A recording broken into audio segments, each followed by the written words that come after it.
Well, hello, my name is Kelly Lowry. I'm the administrator of the CapK Food Bank, and September is Hunger Action Month here in the United States. And our food bank, along with organizations such as Feeding America and the California Association of Food Banks, and other collaboratives, utilize this month to raise awareness around food insecurity and the work that's being done, and as well as the work that's left to do to fight that issue.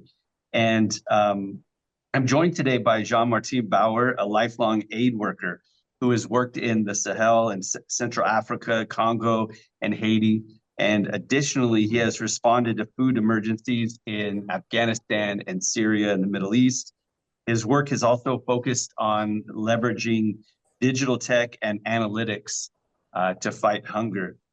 He's a Washington, D.C. native, and he holds degrees from the London School of Economics and the Harvard Kennedy School. And this summer, Mr. Bauer released a book entitled The New Breadline, Hope and Hunger in the 21st Century. It's a book that I've devoured over the last 2 weeks and have thoroughly enjoyed, and I'm looking forward to our conversation today. Mr. Bauer, thanks for taking time today to speak with me about food insecurity and sharing your thoughts that you've gained from more than 23 years working in this space. It's very nice to be here. Thank you. Yeah. So I want to start with your new book, The New Breadline, Hunger and Hope in the 21st Century. It's a fascinating book with just tons of stories that are just bursting out of this book from your experiences all over the globe, talking about and addressing and working in food insecurity and addressing not just the dynamics of bringing food to food insecure people, but really addressing the variables associated with what causes those things. So, talk to me about what caused you to write this book. I decided to write The New Breadline when I was in the United States during the pandemic, during the early days of the pandemic, and I early one morning I saw at my daughter's school a line of cars just idling outside the school. And these were nice cars, SUVs, big cars. And when someone from the school walked out with a parcel, I realized these people were waiting for food. Now, I've spent most of my life responding to food crises abroad. And right there in this town, in the US, my daughter's school, you have people who were car rich and food poor. And I think something clicked for me right then and there. It's that hunger is not something that's confined to the arid tropics or to countries in conflict. It's also a problem right here in the US, and it deserves a lot more attention. In my career, I've seen how corrosive hunger can be. And I've also understood how misunderstood the phenomenon is. And that's what drew me to write a book. That's what got me started on The New Breadline. What are some of the things that stood out to you that are kind of some of the striking arguments or some of the findings that you felt would be important for people to understand as we put into context hunger and food insecurity in the 21st century? One thing that's really important to know is that hunger today is not what it was a few decades ago. When I started my career in the United Nations, there was a sense of optimism to eradicate hunger. In fact, the government, that's quite an ambitious objective. We're not there. In fact, hunger is rising.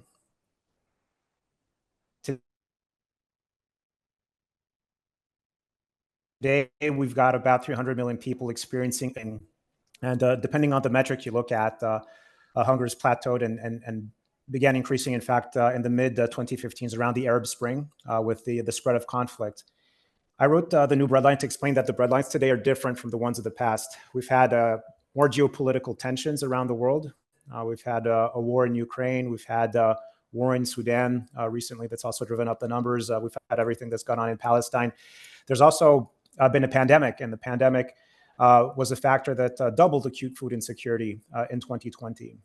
So we need to understand that we live in a world that's got more risk, much more food risk, with climate change, with emergent diseases, with geopolitical tensions. And through the book, I try to explain why this is and how we can address the problem. I'm glad you brought that up. And, for those that might be hearing about or engaging in this topic, maybe for the first time, they may question what food insecurity and hunger in America and how it differs from other places around the world. You mentioned, wars and some of the other, and it was one of the things that really oftentimes in other regions around the world, how unfortunately food was used as a weapon against different peoples in terms of like their access to food. And so, those are thankfully things that have not been an issue here in the United States in that regard as a variable. We have different variables that contribute to food insecurity. But talk to me about the U.S. food system and some of the variables and how food insecurity in the U.S. sort of is similar or dissimilar to other food systems around the world. Well, in the U.S., we have a very specific situation. There is hunger in the country. It might be the richest and most powerful country on earth, but there are, according to USDA statistics, 18 million families in 2023 that struggled with hunger. That's a lot. It's sobering. But what does hunger mean in the U.S. is very different from the war zones of the world, of course. What it's driven by are other factors. Hunger in the U.S. is more of a slow burn. It's not knowing where your next meal will come from. It's substituting one food for lower quality food. It's constant stress for the families that experience food insecurity. And again, it's not hunger that kills. You don't have people starving to death in the U.S. And the comparison to other countries is there. As you said, in many countries of the world, the problem is conflict. In fact, 2/3 of the people experiencing acute food insecurity in our world are in countries with conflict. Climate change is also one of the big drivers, but in the U.S., it's different. It's about poverty. It's about or safety nets that don't cover I would say, the people experiencing hunger well enough. And these are the issues we need to work on. It's making these safety nets work for everyone in this country. It's about equality. It's about these issues, and they're very different. They're a very different group of issues. And the U.S. is a very good example of a country that's highly productive, very low unemployment, existing safety nets are in place, but you still have 18 million households experiencing some degree of hunger. So it's about getting to that tail end of hunger. Beating down the tail end of hunger has been a problem worldwide. It's also a problem in the US because it happens to be a wicked problem with many components. And what it requires is a long-term political commitment, a long-term allocation of resources to hunger alleviation programs, and a comprehensive approach. Yeah. You mentioned just now, one of the things that you highlight in your book is talking about the role of climate in understanding interruptions in food systems in different places. And you talk about the removal of farmlands specifically. And one of the things that stood out to me is how you encapsulated this with a visual for me that I'll take with me after reading his book, which was how in a certain place that you use the word that they entombed vast swaths of farmland in cement. And that was kind of an interesting way of talking about urbanization and things like that. So talk to me about just kind of the role that climate and industrialization and things like that, how all of that has sort of played into increased food insecurity and maybe with the interruptions of supply lines, supply chains and things like that. Well, I'm sure those of us who grew up in a suburb, I mean, I grew up in a suburb in Virginia. The house across from mine had a buffalo farm. You go back, it's skyscrapers like Manhattan. I'm exaggerating a bit, but this is what's going on. So we're losing our arable land. And the process of change means that we do build subdivisions in places that are actually very good farmland. And we've made the political decision, the policy decision to grow our food very far from where we consume it. So someone on the East Coast will get their avocados from California. The Central Valley, where you guys are, supplies the entire nation with fresh fruit and vegetables. And these are choices. But what happens is that, as we saw in the pandemic, something happens and breaks those supply chains or slows them down. Well, we get shortages, we get food price rises, we have big problems. And if they last for too long, a nation's food security can be compromised. And that's definitely something I saw in the Congo, where I was at the early stage of the pandemic. The country imports more than half of its food through a single port on the South Atlantic, and it was very, very hard for that country to continue importing food because of everything that was going on with global supply chains. So what activists are calling for are more localized systems. You can't localize everything. I'm a coffee drinker. I wouldn't want my coffee to be grown a kilometer from my house. The plants wouldn't do so well. But we have introduced a lot of risk in our global food systems. If we look at the global markets, they've been under stress for decades. These markets were absolutely fine in the 1970s, 1980s, 1990s. But we realized in 2007, 2008 that all of a sudden problems or the generation before experienced came back. There was a food price spike in 2007, 2008 that caused food prices to double in many countries. And they didn't in the U.S., but they came up quite a bit, causing a lot of hardship, especially for the poorest families. We had the Arab Spring a few years later. We experienced another rise in food prices in 2022 with the invasion of Ukraine. And all these are signals telling us that the system is not, that just doesn't have the same capacity as it used to have. And when I talk about the system, this is the global food trading system. It's prone to shocks. It's prone to food price increases. It's prone to volatility. When I was being trained in economics and in college, I was told that, and a lot of us have heard this, is that you specialize as a country or a region in what you're good at. So, in California, you grow grapes and you sell the grapes to the rest of the country, and you import what you need.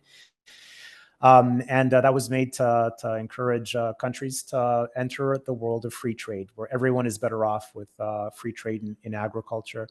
This ended up causing a lot of problems for the countries of the South. In the case of Haiti, I talk about how bringing down the tariff on imported rice caused huge problems for the country. The country was essentially self-sufficient into the 1980s. They dropped their tariffs in the mid-1990s.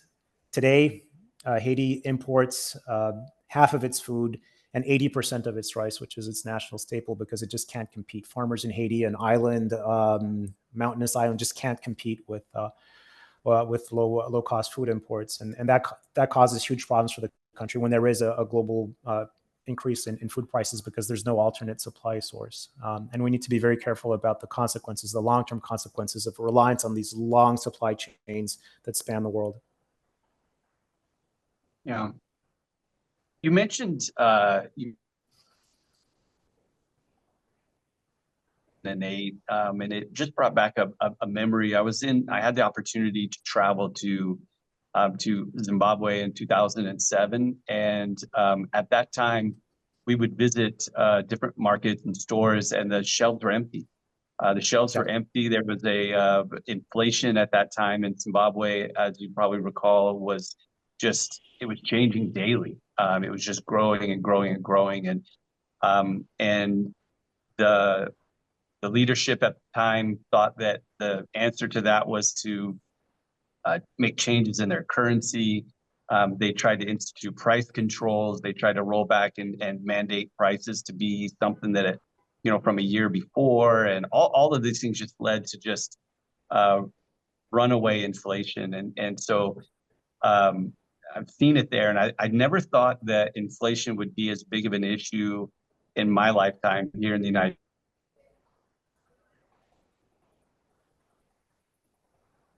A lot about inflation, and real Americans are feeling it. They're seeing it in certain ways, obviously not to the degree that was the case in 2007 Zimbabwe, but still inflation is really hitting and probably causing a degree of added stress on the food system and causing some food insecurity. What are your thoughts about specifically inflation and how it relates to the food insecurity issue here in the United States? Look, the economic access to food is the key intermediary. We often talk about drought. We talk about conflict when food security is analyzed worldwide. In the U.S., again, the issue is it's about people being able to afford the food that they need. And uh, as long as food prices rise faster than wages, that's it's an issue. That's a problem for the families that are there. And again, if you look at the reports by the USDA on food insecurity in the U.S., well, what are the factors? They're economic factors, and if the economy's um, causing food prices to rise, well, it's a basic need, and people need to eat. They don't have a choice. Inflation will therefore have that impact on the poorest families out there. Yeah.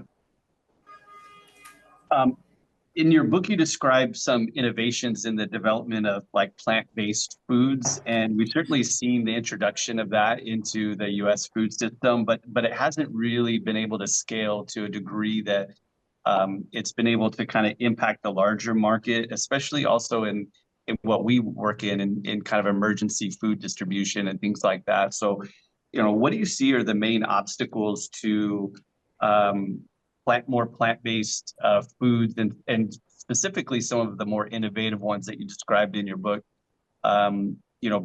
Being able to be manufactured at enough of a scale that it would be part of the overall solution.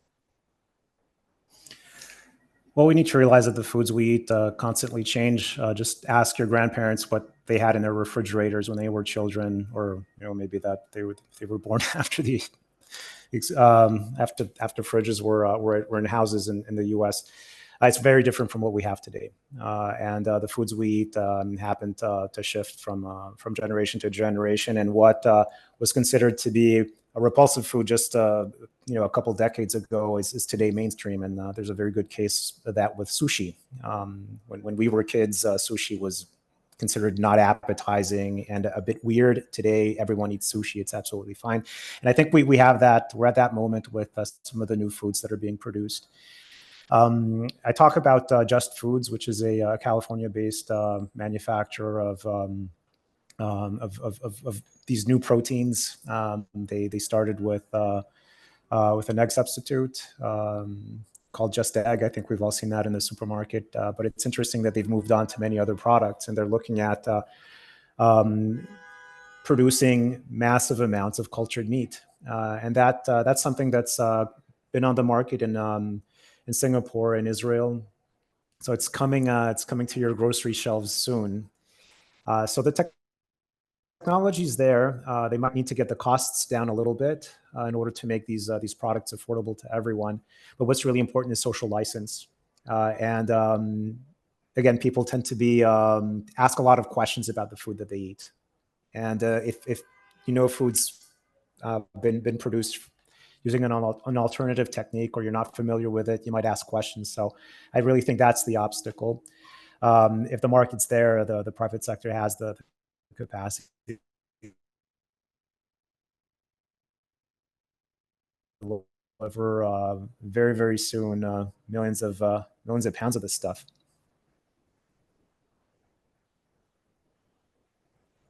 Part of the work that you do with the World Food Program deals a lot with technology and innovation and data, and looking at some of these kind of larger things like that. What role do you think technology plays in addressing food insecurity? Obviously, there's tools and things that are available today here in the 21st century that weren't available, 5, 10, 15, 20 years ago. So what role do you think technology plays? And are there any other recent innovations or tools that you think are going to enable us to really make a dent in food insecurity work? Well, I think it's a great enabler. Technology helps, we did before. For instance, with electronic payments, humanitarian agencies are able to send money across the world in the blink of an eye, and get much needed resources to refugees, to people in need, immediately. This is one of the big changes that I've seen as an aid worker. When I started a couple decades ago, what we would do was provide food in kind with a chip, and transfer money foods of their choice on local markets. It's a better way of doing things, and it's really transformed the way assistance has happened. So the spread of the mobile phone has been one of the big, again, a big enabler. These electronic, these digital payments have been quite transformative. Consider that you've got about 2 billion people worldwide with a mobile banking account. That's really changing the way things go. Now, in terms of how a technology will change the way food is, how people get the food that they need, one of the big transformations that I saw was simply information.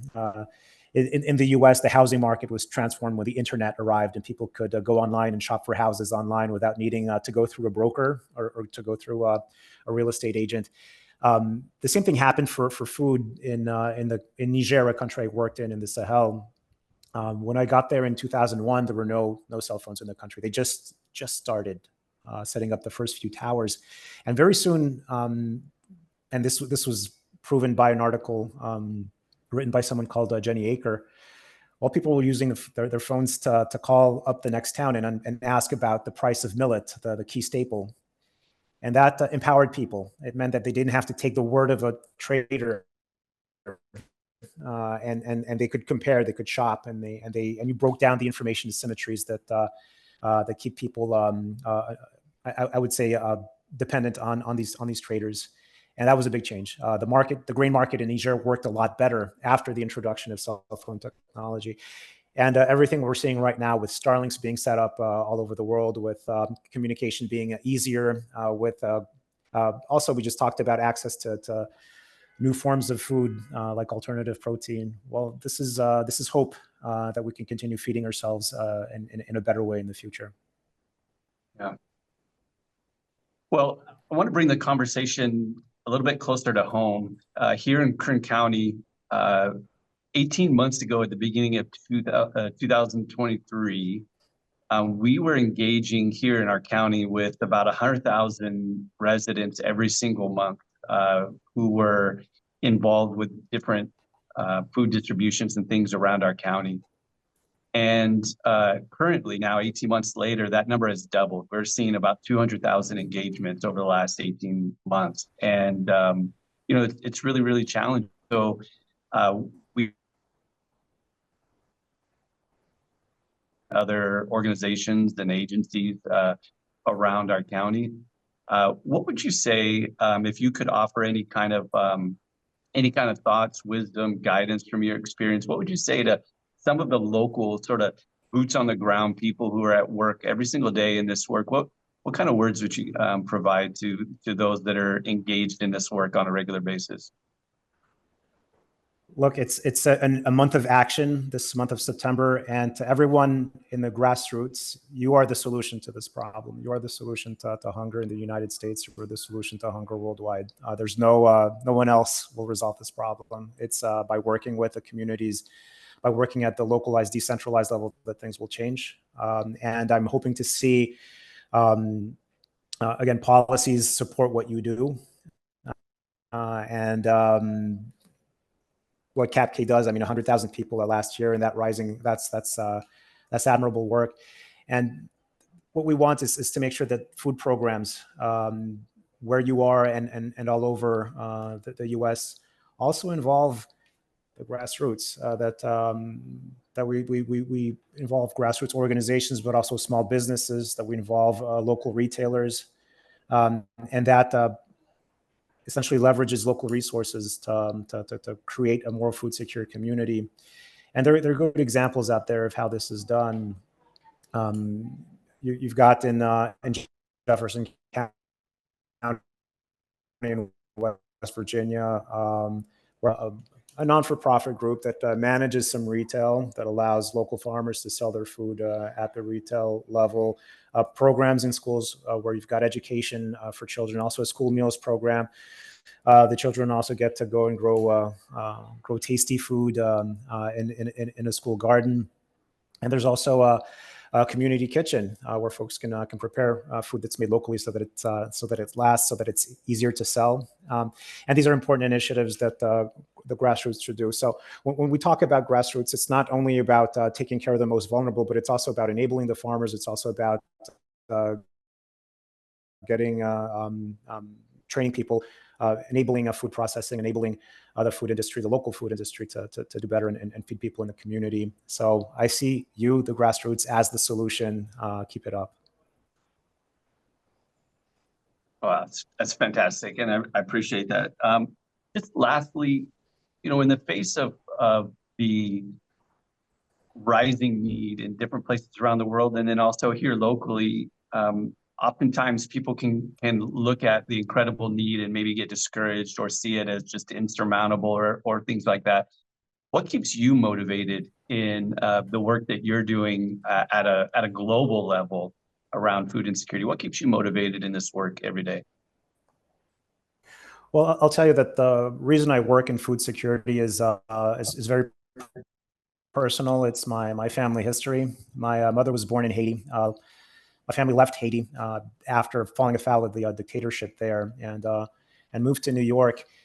My uncle moved back to Haiti in the 1970s, when after the Duvalier dictatorship, after the father died and the son came into power. The son was not as violent as the father, and my uncle thought he could go back, and he went back to being a rice farmer. And I tried to grow rice in southern Haiti, a beautiful place. And I was able to go out there and visit him when I was a teenager. That food security work is a foundational thing. It's the foods we grow. It's not pounds, it's not dollars and cents, it's not kilocalories. It's who we are. And I then saw how hard it was for him to keep his business afloat after the rice tariff in 1994 was dropped, and he couldn't compete against the flood of imports. But he kept fighting his entire life to grow rice and feed that community in southern Haiti, and that really inspired me to work in food security at the global level. I think the solutions are there. There's been great progress in the struggle against hunger over the past century. If we just look at the way the international food system operated 100 years ago and where we're at now, or how it was right after World War II and where we're at now, we're in a much better place. What gives me motivation is that we haven't quite solved this problem. I mean, it's not a problem that's humanity solved yet. It needs people like us to invest their energies into the fight against global hunger. And there are solutions out there.